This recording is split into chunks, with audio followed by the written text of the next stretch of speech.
നമ്മളെ റെഡ് ഐവറിന്റെ നമ്മളെ jumbo plant heavy എന്ന് കാണിച്ചു കൊടുത്തത്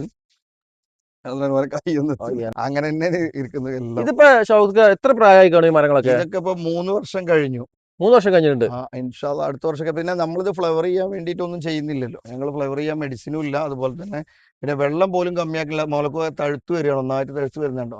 വെള്ളം കമ്മിയാക്കിയാൽ ഇത്രയും ചെറിയ ഈ കവറിൽ ഇത്രയും വലിയത് നിൽക്കുമ്പോൾ എണ്ണത്തിൽ ഒരുപാട് കൂടുതലുള്ളത് കൊണ്ട് തന്നെ നമുക്കത് പിന്നെ ഉണക്കവും കാര്യങ്ങളും പ്രശ്നങ്ങൾ വരുന്നതുകൊണ്ട് വെള്ളം പോലും നമുക്ക് കമ്മിയാകും. മാവ് പൊതുവെ കായ്ക്കണം എന്നുണ്ടെങ്കിൽ വെള്ളത്തിന്റെ അംശം കമ്മിയാക്കണം, വെള്ളം കൊടുക്കൽ കമ്മിയാക്കണം.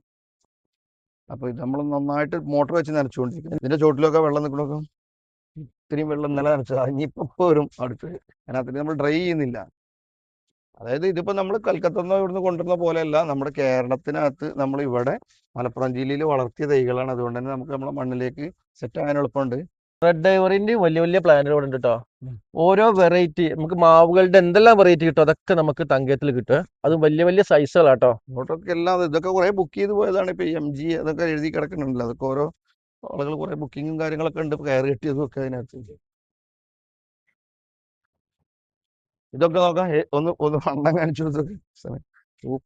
അതൊക്കെ എല്ലാം ഫുള്ള് മരങ്ങളാണ്.